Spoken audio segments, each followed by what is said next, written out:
Hey, what's going on, my fellow idiots? Welcome back to another episode of Idiot Proof Cooking. Now, as a side note, my name is Will, and I make simple and easy to follow recipes that I would consider are idiot proof because, hey, if an idiot like me can make something, you can too. And if you've seen the channel before, you know the drill. Now, I got an email the other week there from a subscriber named Frederick. Give me a second here, I'll pull up my phone so you can read it here.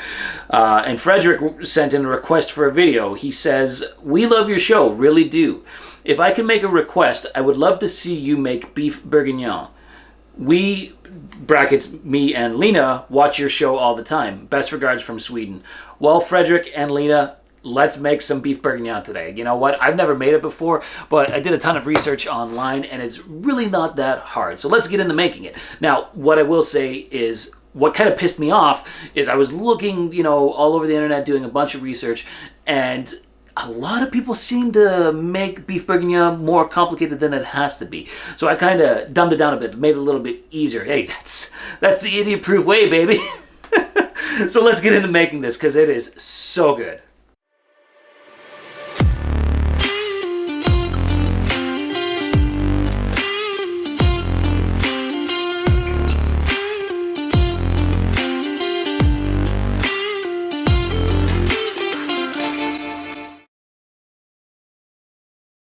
Okay, so let's make some beef bourguignon, shall we? Now, I apologize if my voice sounds a little hoarse or a little stuffed up.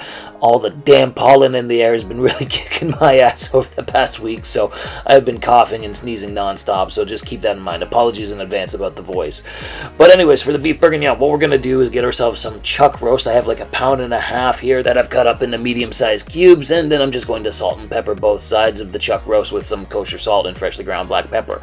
Now let's head into the kitchen and get out our Dutch oven. Set the chuck roast aside for a moment because first what we're going to do is cook some bacon. So I have a whole pack of bacon here that I've just cut up into little pieces. Make sure you scrape your bowl. You want to get all of the bacon out, and then just fry it in your Dutch oven on a medium heat for the next 5 to 6 minutes until it starts to get crispy like I've done here.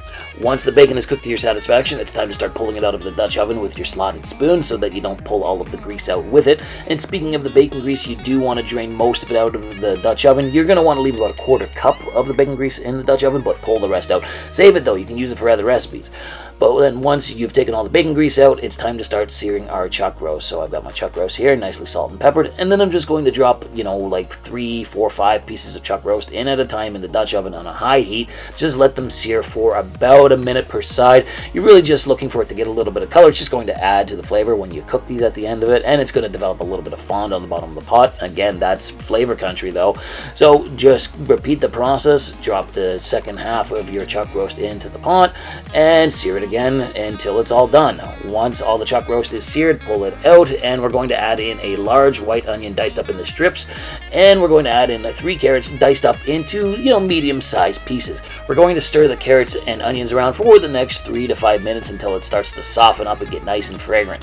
Once that's done, we're going to add in 4 cloves of garlic, so just get out your garlic mincer and mince all 4 cloves in like I'm doing here. Don't forget to scrape your mincer so you get all of that extra garlic in there, and then we're just going to mix the garlic in with the onions and carrots for about a minute to cook. It does not take garlic that long to cook. Once the garlic is cooked, we're going to add in a whole 6-ounce can of tomato paste, so just scoop it all into the Dutch oven, and then what I like to do is stir the tomato paste in with all of the vegetables and just let it cook on a medium heat for like the next 2 to 3 minutes. It does get a little bit caramelized itself, and it'll develop a bit of a fond on the bottom of the pot as well, so just stir it in and let it cook. After 2 to 3 minutes of cooking the tomato paste, add in 1/4 cup of all-purpose flour. This is going to thicken up the sauce when we finish, and then just mix all of the flour in with everything else. Now it's time to deglaze our pan with some Burgundy wine, which is pinot noir. So you're going to add in 3 cups of pinot noir into your Dutch oven.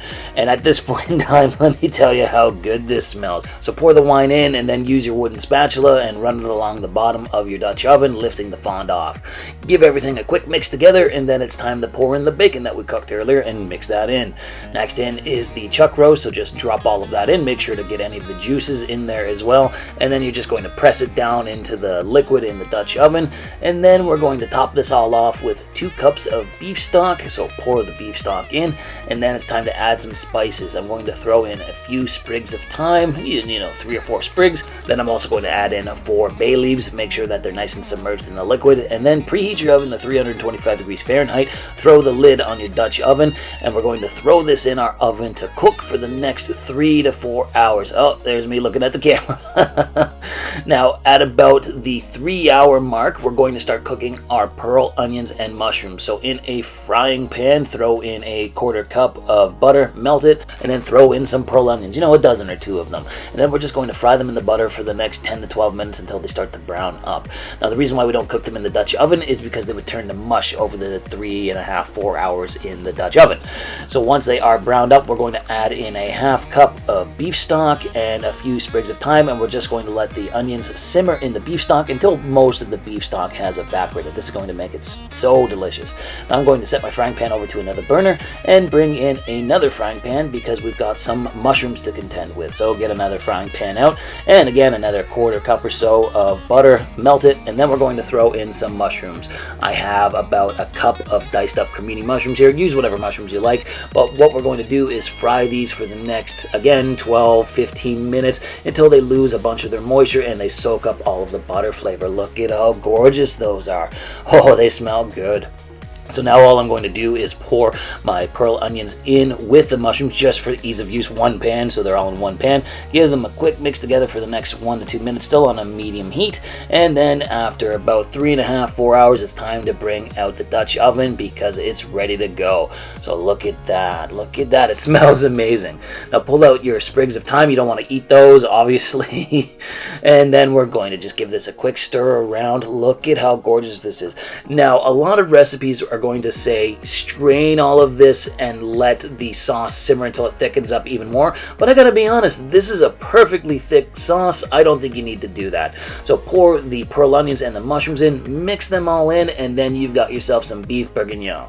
So let's go into the other room and try this. So I'm gonna scoop myself out some here. I can't begin to describe how amazing this smells. Let's set this aside for a moment, and there we go. Look at the pearl onions, the carrots. Oh man, it's nice and thick. Again, like I said, most recipes call for you to strain it so that the sauce is like super thick, and that's not for me. I think this is perfect as is. And you know what? Let's go in and have a quick bite of the beef here. Oh yeah, it is good. Oh, and here's a pearl onion, just a little piece of it. But you know what? It's missing one thing. I think I'm going to add in some green onions. I do like to add them onto most of my dishes. So optionally, you don't have to add the green onions on, but if you do, it's going to be better. So there we go. And you know what? Let's pause for a moment because I feel somebody biting my toes. Well, here we go, ladies and gentlemen. For the first time on the channel, we have John Paul. There's the little boy. Oh, and of course he goes right for the food. That little menace. Anyways, this is John Paul. He was biting on my toes. He just recently learned how to crawl. So I figured it was about time he was on the channel. He is about 9 months old now, and clearly he's going to be just as big of a pain as Rose is getting into the channels. Soon enough, when he's walking, he's going to be another official taste tester of the channel. But anyways, there you go, JP. Let's set you aside because I've got to do my official taste test here of the beef bourguignon. So here we go. Nice big old piece of chuck roast, and it's still piping hot, but let's just dig in anyways.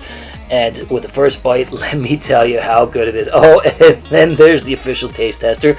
Rose has come in for her bite as per usual. So let's just break her off a little piece here. It's piping hot, so we might have to let it cool down a little bit, but does Rose like it? Here we go. Rosie, are you ready? Come on in. And the official taste tester's opinion. Come on. Oh yeah, she likes it. There we go. The official taste test has called it. It's good. So let's call it there, shall we? I had a lot of fun making this, and like I said in the intro, it's a lot more easy than a lot of recipes online make it out to be. It came together really with low effort. So I hope you like what you saw here today. If you did, why don't you drop me a comment, like the video, or even subscribe to the channel. Thanks again for watching Indie Proof Cooking, and we'll see you again soon.